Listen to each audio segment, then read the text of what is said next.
And you see that manifest itself on D-Day, where you've got 6,939 vessels, of which there are 1,213 warships, 4,127 assault craft, 12,500 aircraft, 155,000 men landed and dropped from the air in 24-hour period. It is phenomenal. It is absolutely phenomenal. The following is a conversation with James Holland, a historian specializing in World War II, who has written a lot of amazing books on the subject, especially covering the Western Front, often providing fascinating details at multiple levels of analysis, including strategic, operational, tactical, technological, and of course the human side, and personal accounts from the war. He also co-hosts a great podcast on World War II called We Have Ways of Making You Talk. Oh, yeah? This is a Lex Fridman podcast. To support it, please check out our sponsors in the description or at lexfridman.com/sponsors. And now, dear friends, here's James Holland. Introducing Remarkable Paper Pro, the ultimate paper tablet. In Volume 1 of The War in the West, your book series on World War II, you write, the Second World War witnessed the deaths of more than 60 million people from over 60 different countries. Entire cities were laid waste. National borders were redrawn, and many millions more people found themselves displaced. Over the past couple of decades, many of those living in the Middle East or parts of Africa, the Balkans, Afghanistan, and even the United States may feel justifiably that these troubled times have already proved the most traumatic in their recent past.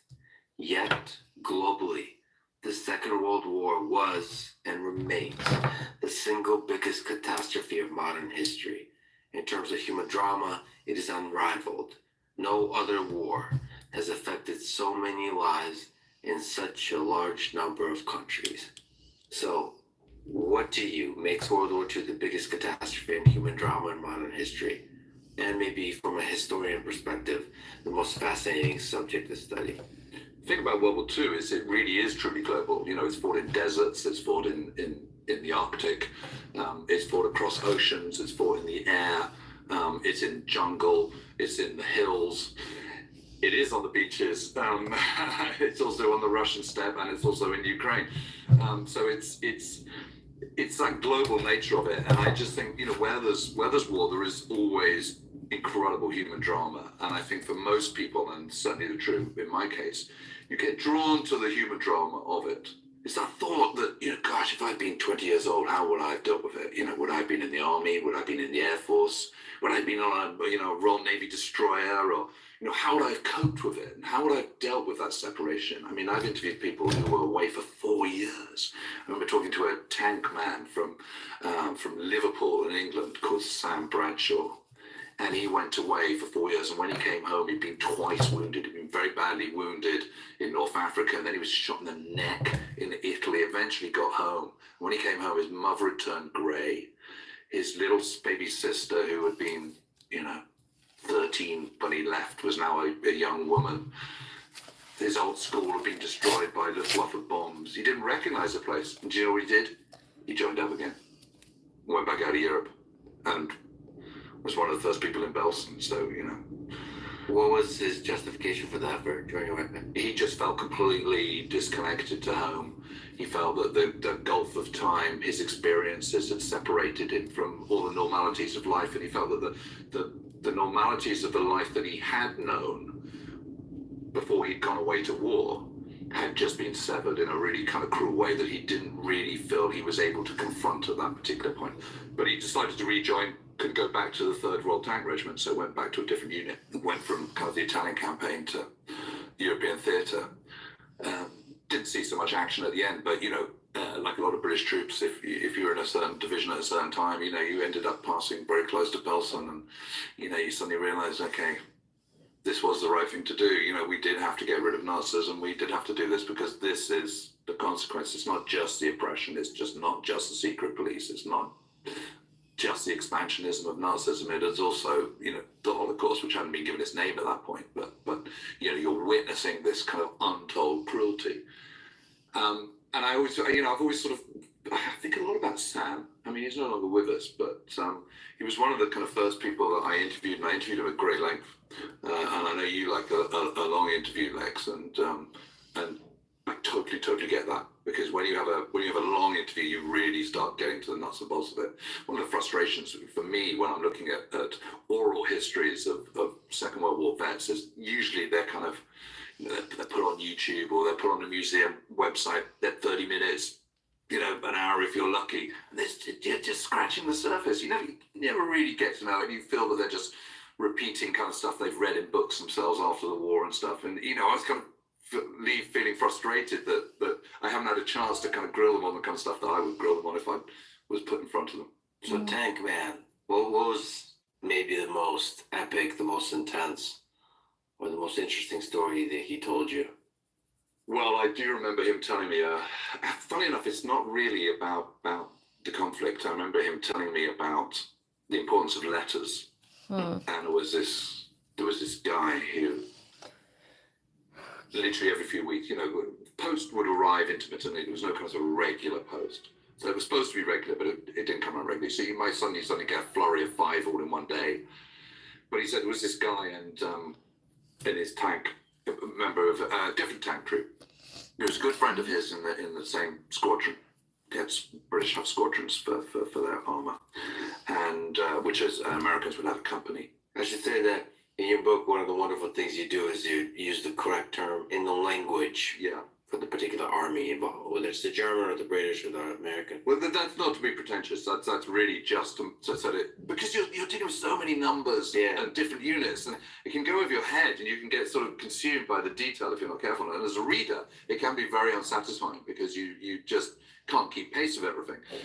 So one of the things about writing in the vernacular German or in the American spelling Armor rather than Armauer, as we Brits would spell it, is it just immediately tells the reader, okay, this is American, okay, I've got that, or this is German, I've got that, or Italian, or whatever it might be. But yeah, go back to Sam. So Sam, there was this guy in his squadron, and he'd get his letters from his girlfriend, his wife, and he said it was like a soap opera. He said we all just waited for his letters to come in so we could find out, whether his daughter had, got to school okay or something, won the swimming contest or whatever it was. The sort of details of this sort of day-to-day kind of banal life was just absolute catnip to these guys. They absolutely loved it. And then the letter arrived, the Dear John letter, saying, sorry, I found someone else and it's over. And his friend was just absolutely devastated. It was the only thing that was keeping him going, this sort of sense of this sort of continuity of home, this sort of this foundation of his life back at home. And Sam said he could see he was in a really, really bad way. And he thought, he's going to do something stupid. And he went up to him and he said, look, I know it's bad and I know it's terrible and I know you're absolutely devastated, but you've got your mates here. Just don't do anything silly. Just, maybe, when it's all over, you can patch things up or sort things out. And he said, you've got to understand it from her point of view. It's a long way. I haven't seen you for 2 years, this kind of stuff, so just don't do anything rash. And of course, the next engagement, 2 days later, he was killed. He said it was just a kind of, he just knew that was going to happen. So it was a sort of self-fulfilling prophecy. That's something I've never forgotten, that story. And I just thought, it's about human drama. That's the truth of it. And how people react to this totally alien situation. For the most part, the Second World War is fought by ordinary, everyday people doing extraordinary things. And I think that's something that's so fascinating. I suspect, I think instinctively, I'm quite slapdash, I think. So I think I'd have bought it, literally. I don't think it would have ended well for me. I'm just a bit careless. Yeah. I think I also have an element in me where I can believe in the idea of nation and fight for a nation, especially when the conflict is as grand. Nothing's worse than death. Yes, as the propaganda would explain very clearly, but also in reality, yes. So a nation, France, Britain was, maybe facing the prospect of being essentially enslaved. The Soviet Union was facing the prospect of being enslaved, literally. I mean, it was very, very clearly stated what they're going to do. They're going to repopulate the land with Germanic people. So, Well, they're not just going to do that, they're also going to starve lots and lots of Soviet individuals to death. By the Hunger Plan, for example, which is planned, really very casually and not by the, this is not SS units or anything like this. This is the Wehrmacht. This is the economic division of the Oberkommando der Wehrmacht, the German Combined General Staff. General Georg Thomas comes up with, and Hermann Bacher. They come up with who's the kind of Minister for Food. They come up, what are we going to do? We haven't got enough food, largely because German farming is inefficient. And I think, well, this is part of Lebensraum. We'll go in and we'll take the food. And there's been this colossal urbanization of the Soviet Union since the revolution in 1917. So they're just not going to get their food, these people in these cities, because we're going to take it all, and that's going to lead to a lot of deaths. Umpteen millions is the phrase that Georg Thomas used. So let's talk about the Hunger Plan. How important was the Hunger Plan and Lebensraum to Nazi ideology and to the whole Nazi war machine? Essential to the whole thing. This is all about this notion that is embedded into Hitler's mind and into the minds of the Nazi Party right from the word go, is there is a big sort of global conspiracy, the Jewish Bolshevik plot. I mean, completely misplaced that Jews and Bolsheviks go hand in hand and somehow dovetail. They don't, obviously. And the whole ideology is to crush this. Part of the way the Nazis think, the way Hitler thinks, is there is a them and there's us. We are the whites, Northern European Aryans. We should be the master race. We've been threatened by a global Jewish Bolshevik plot. We've been stabbed in the back in 1918 at the end of the First World War. We need to have to overcome. This is an existential battle for future survival. It's a terrible task that is befallen our generation, but we have to do this. We have to overcome this, or else we have no future. We will be crushed. It's absolutely cut and dry. And one of the things about Hitler is that he is a very kind of black and white, them or us, either or kind of person. It's always one thing or the other. It's a 1,000-year Reich or it's Armageddon. There's no middle ground. There's no grey area. It's one or the other. And that's his worldview. And the reason he came to the fore was because of the crystal clear clarity of his message, which is, we've been stabbed in the back. There is a global plot. We have to overcome this. We are naturally the master race. We have to reassert ourselves. We have to get rid of global Jewry. We have to get rid of global Bolshevism. And we have to rebel or else. But if we do rebel, what an amazing world it's going to be. So he starts with this, every speech he does always starts with the same way. Always starts from a kind of negative and always ends with an incredible positive, this sort of rabble-rousing crescendo of, if you're in the front row, spittle, halitosis, and gesticulation. I mean, you've seen pictures of him. I mean, I don't know if you've ever seen pictures of him. It's like, he's almost, he wants to grab the air and clutch it to him. You can see the kind of the venom coming out of his mouth just in a single still photograph. I mean, it's amazing. There's apps you can get now where you can translate his speeches. And it just sounds, by today's standards, you just think, what a load of absolute wibble. I mean, just total nonsense. But you have to kind of put yourself back in the shoes of people listening to him in 1922 or 23, or indeed 1933, and see how kind of captivating that is to a certain part of the population. So to go back to your original point, Lebensraum is absolutely part of it. So what you do is you crush the Bolsheviks, you crush world Jewry, then you expand. Britain has had this incredible empire, global empire. Germany needs that too. Germany's stuck in Europe. It doesn't have access to the world's oceans. So we're not going to be a maritime empire. We're going to be a land mass empire. The whole of land mass of Europe and into Asia. That's going to be us. And we're going to take that land. We're going to take the breadbasket of Ukraine. We're going to use that for our own ends. We're going to spread we're going to make ourselves rich, but we're also going to spread our peoples. We're going to spread the Aryan northern master race throughout Europe and into the traditional Slavic areas, and we will prevail and come out on top. And so you have to understand that everything about Operation Barbarossa, the planned invasion of the Soviet Union in June 1941, is totally wrapped up in the Nazi ideology. And people, I've read it that historians will go, if only Hitler had realized that, the Ukrainians have been quite happy to kind of fight on his side. If only he'd actually brought some of these Jewish scientists and kind of into the Nazi fold, then Germany might have prevailed in World War II. You kind of think, well, you're missing the entire point. That's just never going to happen because this is an ideological war. Yeah, this is not a pragmatic, rational leader. No. I mean, part of his effectiveness, we should say, is probably this singular belief in this ideology. Well, there's pros and cons. For an effective military machine, probably having that singular focus is effective.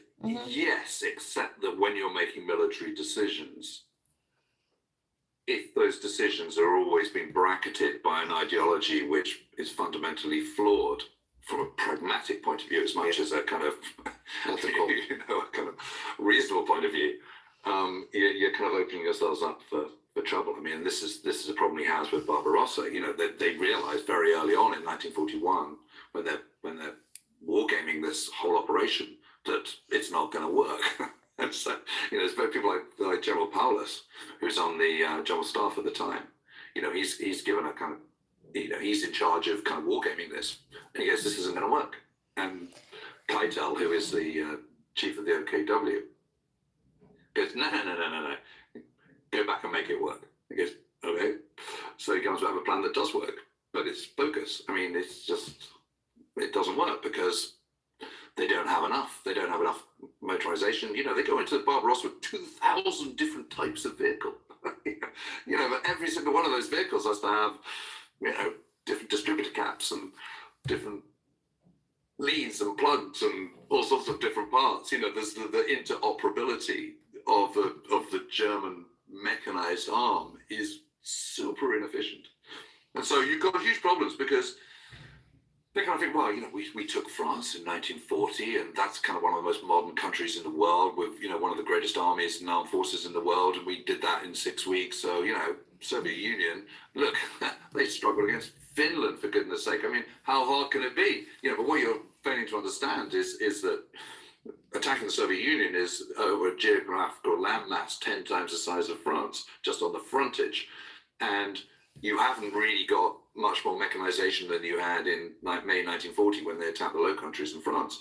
And you've actually got less Luftwaffe aircraft to support you.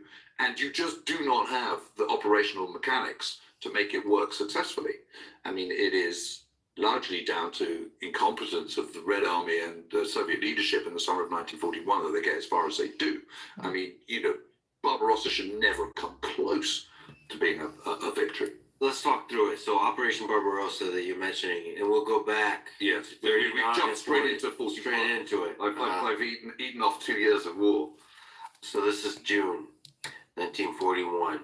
Operation Barbarossa, when Hitler invades the Soviet Union with, I think, the largest invading force in history up to that point. Collectively, yeah. And there's 3 prongs: Army Group North, Army Group Center, Army Group South. North is going to Leningrad.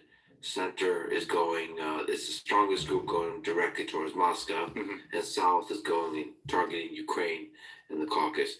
So can you linger on that, on the details of this plan? What was the thinking? What was the strategy? What was the tactics? What was the logistics?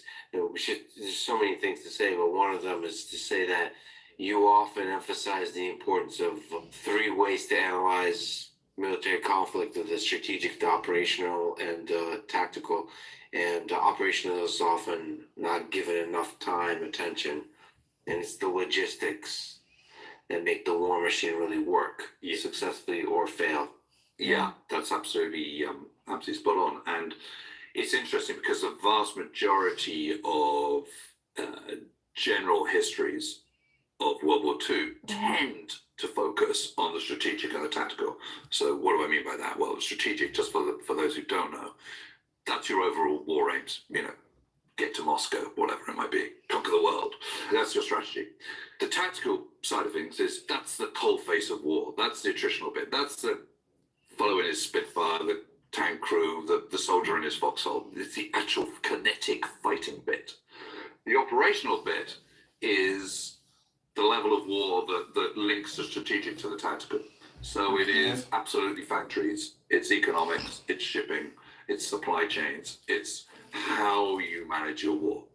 And one of the things where I think people have been guilty in the past, historians have been guilty in the past, is by judging warfare all on the same level. But obviously every competent nation has a different approach to war because of the nation they are, the size they are, their geographical location. So Britain, for example, is an island nation. Its priority is the Royal Navy, which is why the Royal Navy is known as the senior service. And, in 1939, it's easy to forget it now when you see how depleted Britain is today. But in 1939, it has comfortably the world's largest navy. You're talking about 194 destroyers. I think it's 15 battleships, 7 aircraft carriers, another kind of 6 on the way. America, it's got Pacific Ocean, it's got the Atlantic Ocean, it's got 2 seaports. It has the second largest navy in the world, but a tiny army. I mean, the U.S. Army in September 1939 is the 19th largest in the world, sandwiched between Portugal and Uruguay. It's just incredible. It's like 189,000 strong, which might seem reasonably large by today's standards, but is absolutely tiny by 1939 standards. Whereas, Germany's got an army of, 3.5 million in 1939. Oh, wow. So, these are big, big, big differences. But America's coming at it from a different perspective. Britain's coming at it from a different perspective. Britain's empire is all about, it's a shipping, it's a seaborne empire. Whereas there's also another point, which is having large armies is actually inherently impractical and inefficient, because the larger your army, the more people you've got to feed, the more kind of barracks you've got to have, the more space you've got to have for training, the more people you're taking out of your workforce to produce tanks and shells and all the rest of it, because they're tramping around with rifles. So there's an argument saying actually it's really not a very good way of doing things. So, very much the British way and subsequently the United States way and the way of Britain's dominions and empire is to use kind of steel, not our flesh, as a principle. This is the idea is that you use technology, mechanization, modernity, global reach to do a lot of your hard yards. That's the sort of basic principle behind the Strategic Air Campaign. When we talk about the Strategic Air Campaign, we're talking about strategic air forces which are operating in isolation from other armed forces. So a tactical air force, for example, is an air force which is offering close air support for ground operations. A strategic air force has got nothing to do with ground operations. It's just operating on its own. So that's your bomber force or whatever. That's your B-17s and B-24s of the 8th Air Force flying out of East England, bombing the Ruhr industrial complex of Germany or whatever it might be. So it's important to understand that when you compare, you have to have the back of your mind that Britain, compared to Germany, for example, is coming at it from a completely different perspective. And I would say one of the failures of Hitler is that he always views everybody through his own very narrow worldview, which is not particularly helpful. You want to get inside the head of your enemy. And, he's sort of guilty of not doing that. So when you're talking about Operation Barbarossa, to go back to your original question, Lex, you're dealing with an operation on such a vast scale that operational level of war is absolutely vital to its chances of success or failure. Doesn't matter how good your individual commanders are at the front. If you haven't got the backup, it's not going to work. And the problem that the Germans have is, yes, they've got their kind of, 3 million men on the front, and they've got their kind of, 3,000 aircraft and all the rest of it. But actually, what you need to do is break it down. And who is doing the hard yards of that? And the way the German war machine works is that the machine bit is only the spearhead. So people always talk about the Nazi war machine. In a way, it's a kind of misnomer, because you're sort of suggesting that it's highly mechanized and industrialized and all the rest of it. And nothing could be further from the truth. The spearhead is, but the rest of it is not. And this is the kind of fatal flaw of the German armed forces in the whole of World War II, really, but even in this early stage, because in Barbarossa, you're talking about 17 panzer divisions out of, the 100 odd that are involved in the initial attack. Well, 17, and that the panzer division is not a division full of panzers, tanks. It is a combined arms motorized outfit. So scouts on BMWs with sidecars, armored cars, infantry, grenadiers, panzer grenadiers, which are infantry in half tracks and trucks, mechanized. It is motorized artillery. It is motorized anti-aircraft artillery. It is motorized anti-tank artillery. And of course it is tanks as well, panzers. But those are a really, really small proportion of, you're talking less than 20% of your attacking force are those spearhead forces. And inevitably, they are going to be attrited as they go. You are going to take casualties. And not only that, you're not going to just take battlefield casualties, you're also going to have mechanical casualties because of the huge spaces involved. You simply can't function. So what you see is, in the initial phases of Operation Barbarossa, they surge forward. Red Army's got absolutely no answers to anything. Stalin weirdly hasn't heeded all the warnings that this attack is brewing, and there have been plenty, incidentally. And Smolensk falls on the 15th of July, just less than 4 weeks. It's just incredible. 3.5 weeks, Smolensk has gone, they've done, overwhelmed the rest of what had been Poland. They've surged into what is now Belarus, taken Smolensk, all of, this is Army Group Center. Army Group North has thrust up into the Baltic. It's all going swimmingly well. But then, the next several months, they barely go 100 miles. And that's because they're running out of steam.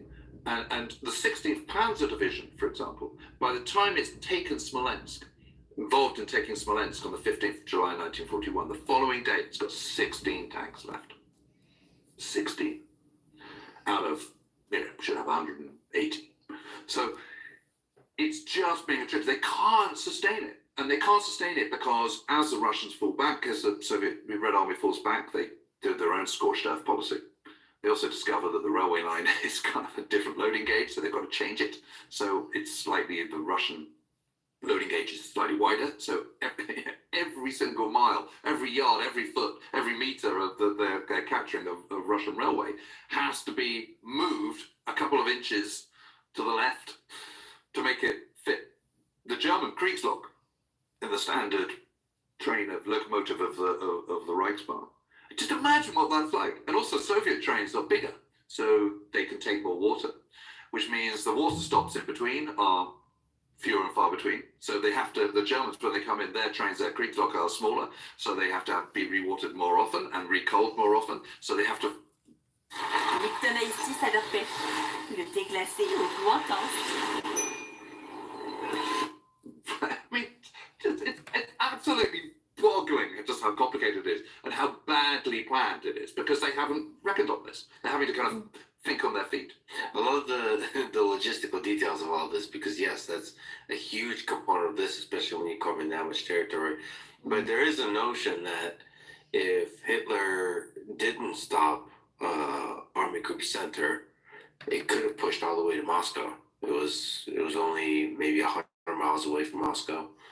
Is that a possibility? Because it had so much success in the early days pushing forward. Do you think it's possible that if Hitler, as we mentioned from a military blunder perspective, didn't make that blunder, that they could have defeated the Soviet Union right there and then?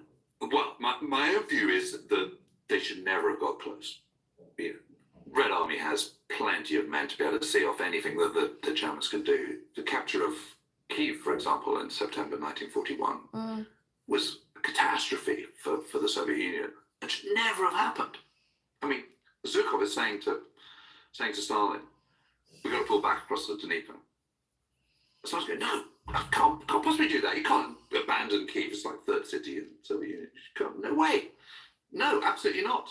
And he goes, well, we are just going to be overwhelmed. We can't hold this. And he says, either back me or fire me, back me or sack me. So Stalin sacks him. Obviously, as we know, Zhukov gets rehabilitated from pretty quick order. And Stalin does learn very quickly thereafter to learn the lessons. But the opening phase of Barbarossa has been a catastrophe. And so as a consequence of Stalin refusing to let his men retreat back across the Dnieper, which is a substantial barrier and would be very difficult for the Germans to overwhelm had they moved back in time. That's another kind of 700,000 men put in the bag. I mean, that's just staggering numbers. But yeah, I mean, there's so many things wrong with the Barbarossa plan. Too much over. It's just such a vast area. I mean, you're talking about kind of 2,500 miles or something, of frontage.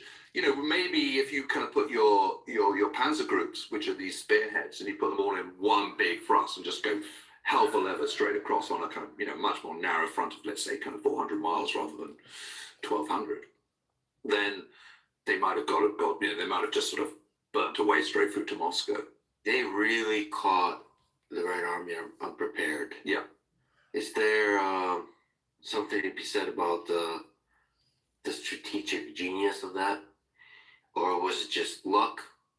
No, I don't think so. I mean, I think what's happened is you've had the Soviet purges of the second half of the 1930s, where they have executed or imprisoned 22,500 officers, of which 3 out of 5 marshals.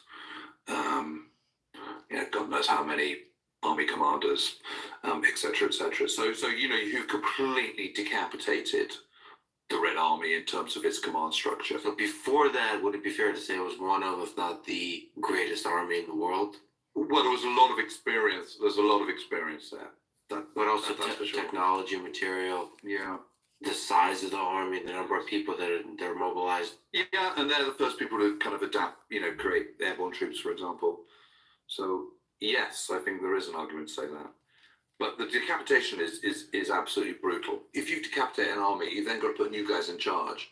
And someone who looks on paper like a half-decent peacetime commander might not be a very good wartime commander. They're different disciplines and different skills. Absolutely. And what comes to it, you don't know that until you're tested. It's very hard to kind of judge. And of course, Stalin is existing in a sort of, a vacuum of paranoia and suspicion all the time, which is unhelpful when you're trying to develop a strong armed forces. So they go into Finland in back in 1939, and they get there, they get really badly hammered. They do take about, they get the Karelia Peninsula, and they do take some ground, but at a huge cost. I mean, the casualties are 5 times as bad as those of the Finns, and it's a humiliation. So Hitler sees that and thinks, okay, they're not up to much cop. Then Hitler loses the Battle of Britain.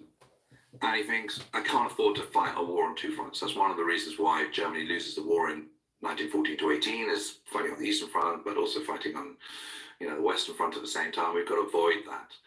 But I've got to get rid of Britain, and Britain hasn't come out of the fight. Britain is still fighting in the back end of 1940, having won the Battle of Britain. And so maybe I'll go into the Soviet Union now while the Red Army is still weak. We're not 100% ready ourselves, but let's hurry the whole thing forward, because originally he'd been thinking of planning an operation in 1943 or 1944. So the idea is you take Poland out, you take out France and the Low Countries, you conquer most of Western Europe, you knock out Britain, so therefore you don't have to worry so much about the United States because they're over the other side of the Atlantic. That then buys him the time to kind of rebuild up his strength for the all-out thrust on the Soviet Union. The failure to subdue Britain in 1940 changes all those plans and makes him think, actually, I'm going to go in early. And he's also been kind of, he's hoisted by his own petard because he starts to believe his own genius.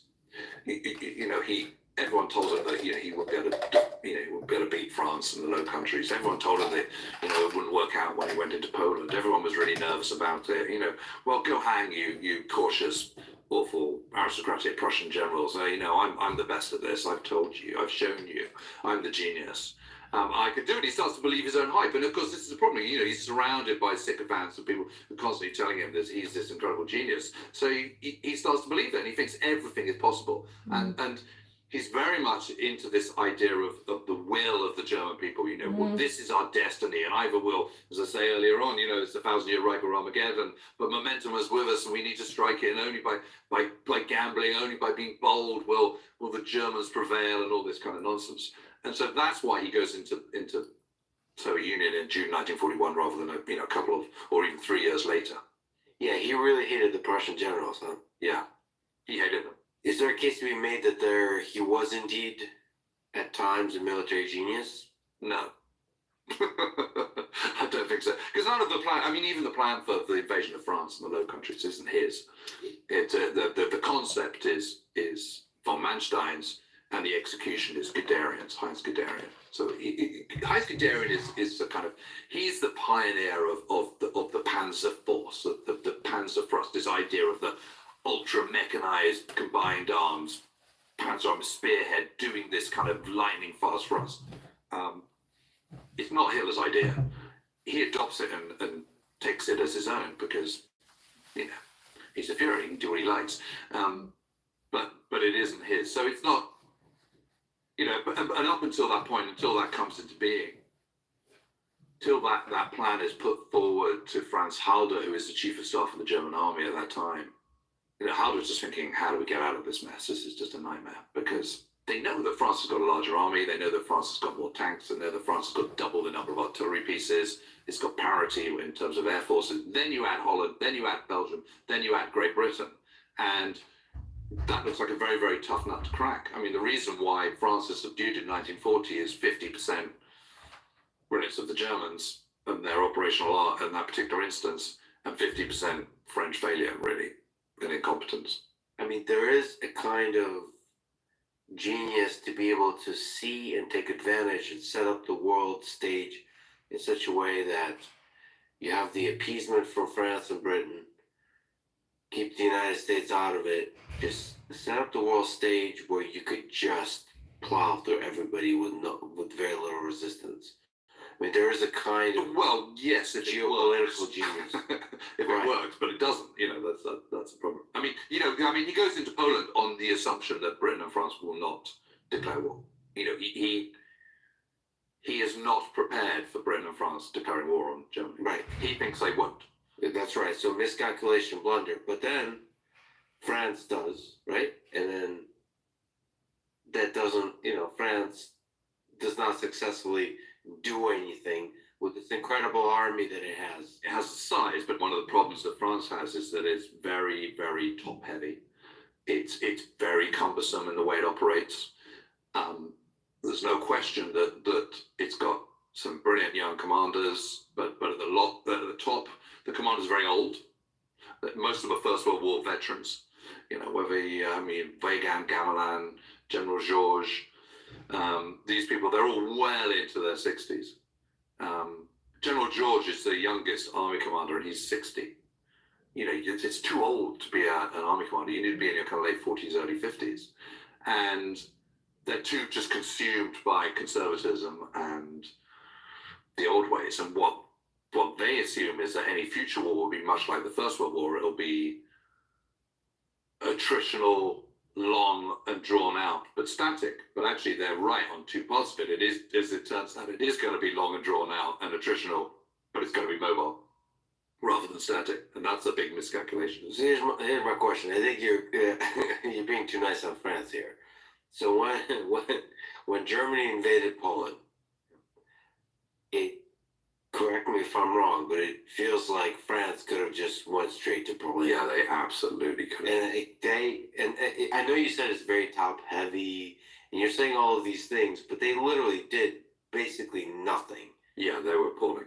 So like that, and I think a part of that, and I think you described as well, maybe you could speak to that, is the insanity that is Hitler creating this psychological, with the propaganda, creating this feeling that there's this Nazi force that's unstoppable.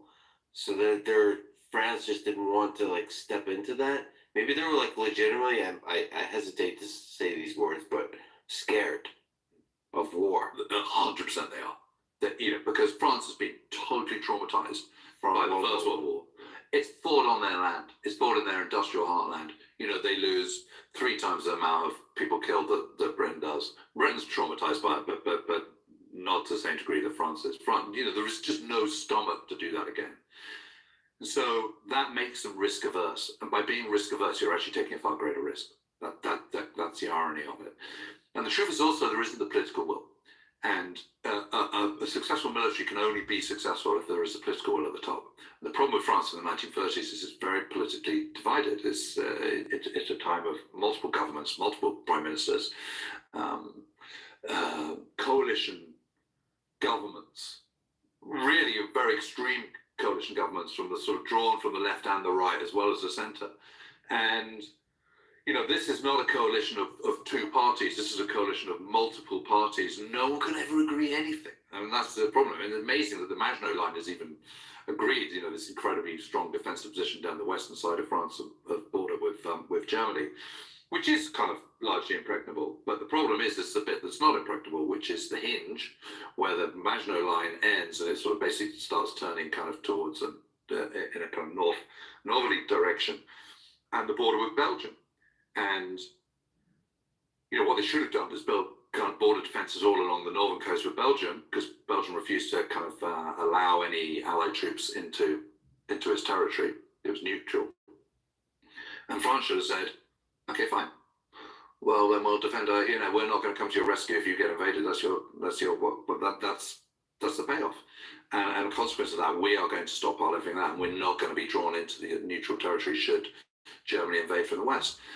But they don't do that because of the psychological damage of having fought a war in exactly that area a generation earlier, and that's the problem. So when you know, there is Germany is so weakened by the invasion of Poland, there is literally nothing left. You know, the back door into Western Germany is completely open, and so they do what they call the Saar offensive, but it's not. It's a kind of reconnaissance in force where they kind of go across the border, kind of pick their noses for a few days, and then kind of trundle back again, and it's embarrassing. And that is what you're seeing there is a nation which is just not ready for this, which is scared, which is politically divided, which is then having a knock-on effect on the decision-making process, and which is just consumed by military complacency.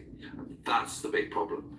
There is this, you know, the commanders at the very top of the French regime are complacent. They haven't bought into kind of modern ways. They haven't looked at how contemporary technology could help them. I mean, it is absurd, for example, that there isn't a single radio in the Chateau de Vincennes, which is, you know, the headquarters of the Commander-in-Chief of the French Armed Forces, to General Marshal Maurice Gamelin. I mean, it's just unbelievable, but that is the case. And there's no getting away from that. And it is all the more ironic when you consider that France is actually the most automotive society in Europe. It's the second most automotive society in the world after the United States. By some margin, it has to be said as well. You know, it has a fantastic transportation system. The railway network is superb. There are 8 people for every motorized vehicle in France, which is way above Germany, which is in 1939, that figure is 47, for example. It's 106 in Italy. So France is very mechanized. Very mechanized. So come on, guys.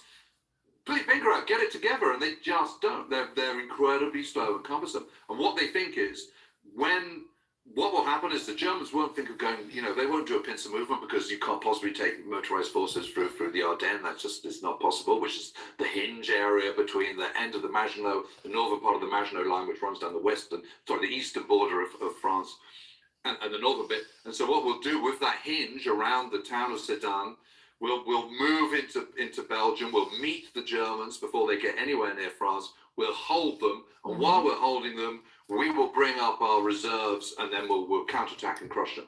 That's the idea behind it. But the problem is they don't have a means of moving fast, and their communication systems are dreadful, absolutely dreadful. They're dependent on conventional telephone lines, which, you know, dive bombers and whatever are just kind of absolutely wrecking. Suddenly the streets are clogged with refugees, and people can't move.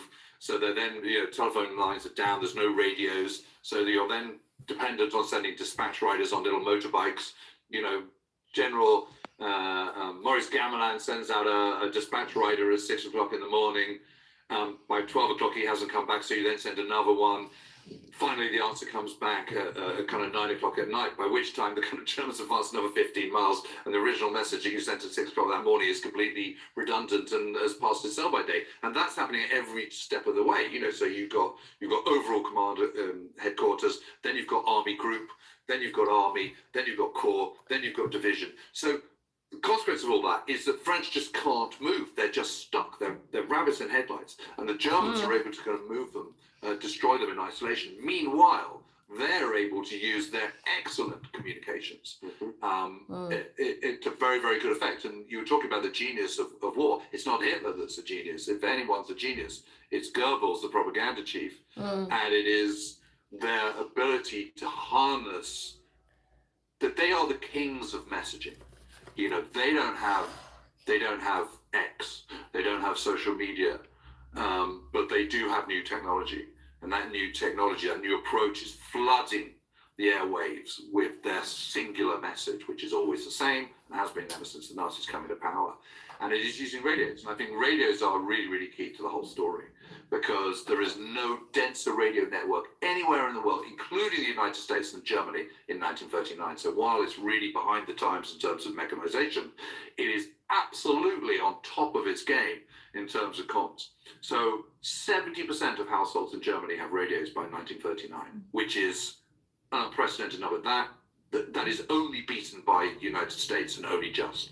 So it is greater than any other nation in Europe. And in terms of flooding the airwaves, it is the densest, because even for those the 30% who don't have radios, that's not a problem, because we'll put them in the stairwells of apartment blocks, we'll put them in squares, we'll put them in cafes and bars.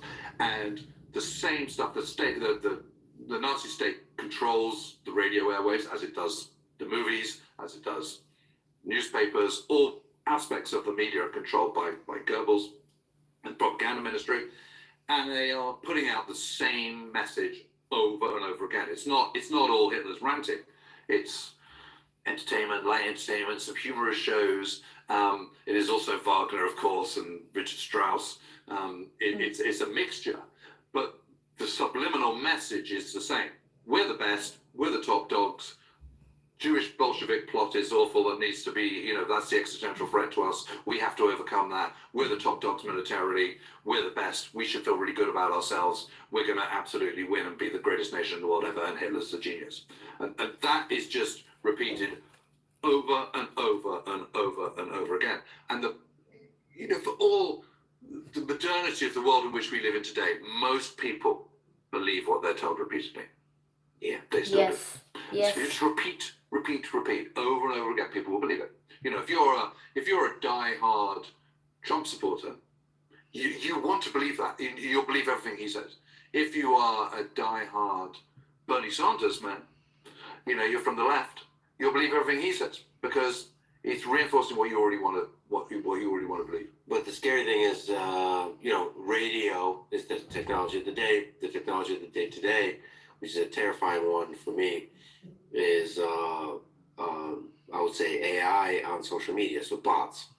You can have basically bot farms, which I assume is used by Ukraine, by Russia, by US. I would love to read the history written about this era, about the information wars. Who has the biggest bot farms?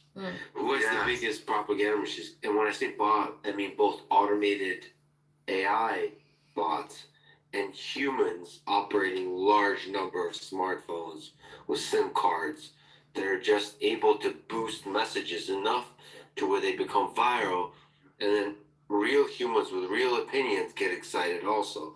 It's like this vicious cycle. So if you support your nation, all you need is a little boost, and then everybody gets real excited, and then now you're chanting, and now you're in this mass hysteria, and now it's the 1984 2 minutes of hate, and the message is clear.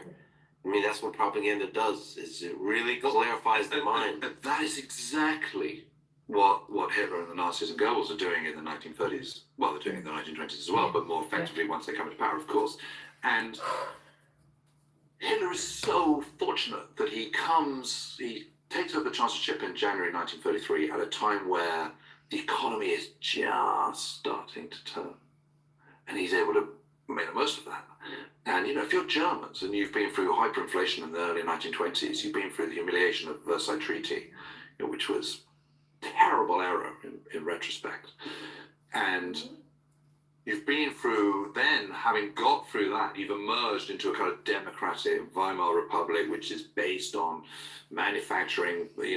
Germany's a traditional genius at engineering and manufacturing and production of high quality items. Then merging through that, then you have the Wall Street crash, and the loans that are coming in from America, which is propping up the entire German economy, suddenly get cut off, and you've suddenly got depression again, and massive unemployment. And suddenly Hitler comes in, and everyone's got jobs, and they're rebuilding, and they're growing their military, and the message that's coming out is, we're the greatest, we're the best, we're fantastic. I was telling you earlier on about the speeches starting dark and ending in hope and light and the sunlit uplands. That's what you're getting. You're suddenly getting this vision of hope, this sort of, my God, actually, this is really working. Okay, so, I'm not sure that I particularly buy into the kind of anti-Semitic thing, but we'll sweep that under the carpet because overall I've now got a job, I've got money, I've got my new radio, and then this is the genius about the radios, for example. So they have the German receiver to start off with, the Deutsche Empfänger, and then they have the Deutsche Kleinempfänger, which is the German little receiver, little radio. Mm-hmm. These are genius.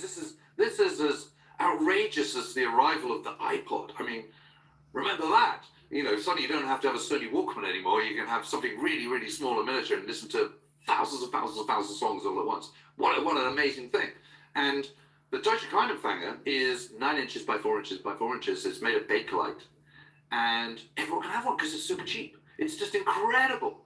And no one else said that, because up until that point, radios, generally speaking, are aspirational. They've got sort of a walnut lacquer at the front, and you have them if you're middle class, and you show them off to your neighbours to show how kind of affluent and well-to-do you are. But suddenly everyone can have one, and if everyone can have one, then everyone can receive the same message. And you can also. This is the whole point about the Hitler Youth as well. The young guys, that's where they're most impressionistic. They're least risk averse, so they're most gung ho. They're most full of excitement for the possibilities of life. And their minds are the most open to suggestion. So you get the youth, you hang on, you get them. And so a whole generation of young men are brought up thinking about the genius of Hitler and how he's delivering us this much better nation and returning our, overhauling the humiliations of the First World War. We're overcoming the stab in the back that happened in 1918, etc., etc. And, as a young 16, 17-year-old German, you think, yeah, I want a piece of that. And hey, guess what? They got really cool uniforms and come and join the SS and, get the Fräulein. What's not to like? You can see why it's so clever. And what's so interesting is propaganda today is still using those tenets that Goebbels was using back in the 1930s. And this is why I would say that, history doesn't repeat itself. Of course it doesn't. It can't possibly repeat itself because we're always living in a constantly evolving time. But patterns of human behavior do. And what you always get after economic crisis is political upheaval. Always, always, always. Because some people are in a worse off position than they were financially before. And they're thinking, the current system doesn't work. What's the alternative? So, in the case of now, we in the West, we faced the crisis of 2008, financial crisis of 2008. Then we've had the kind of double whammy of COVID. And that has been incredibly unsettling. And so we're now in a situation of political turmoil. And whether you're pro-Trump or anti-Trump, what he's offering is something completely different. And it's saying, he's saying the old ways don't work. I'm just going to say what I think. I'm going to come out. I'm not going to bother with all the sheen of diplomacy and kind of, mealy-mouthed words that politicians always use, where you can't trust anyone. I'm just going to tell you as it is. And obviously people respond to that. You can understand why that has an appeal. And if the country already feels broken and here's someone who is going to be a disruptor and going to change the way you go about things, you can see why a reasonably large proportion of the population is going to go, I'll have a piece of that, thank you very much. And especially when the country's in an economic crisis like Germany was. I think you've written that the Treaty of Versailles created Hitler, and the Wall Street crash and the Great Depression brought him to power. Yes. And of course, the propaganda machine that you describe is the thing that got everybody else in Germany on board. Yeah. It's amazing how because he comes in with 33% of the vote. He had 37% of the vote in July 1932. So again, this is another period of turmoil, just like it is in France, where you have constant different kind of coalitions and different chancellors, leaders of Germany. So it's very possible he wouldn't have come to power. Well, he said, I will only, we will only take our seats if I can be chancellor. Otherwise, forget it. I'm not coming into any coalition. So then. The government falls again in January 1933. They have the election.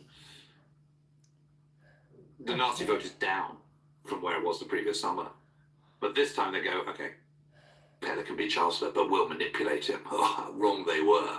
He's manipulating everyone. And then Hindenburg, who is the president, dies the following summer, and he's able to get rid of the presidency. There is no more president of Germany. There is just the Führer, him. And he gets rid of, he enacts the Enabling Act, which is where all other political parties are disbanded, and suddenly you've got a totalitarian state, just like that. I think there's a lesson there. There's many lessons there, but one of them is don't let an extremist into government and assume you can control them. Yes, the arrogance of the existing politicians who just completely screwed it up. I mean, there is a real power to an extremist.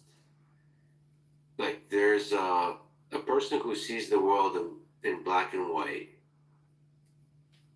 can really gain the attention and the support of the populace. Yes.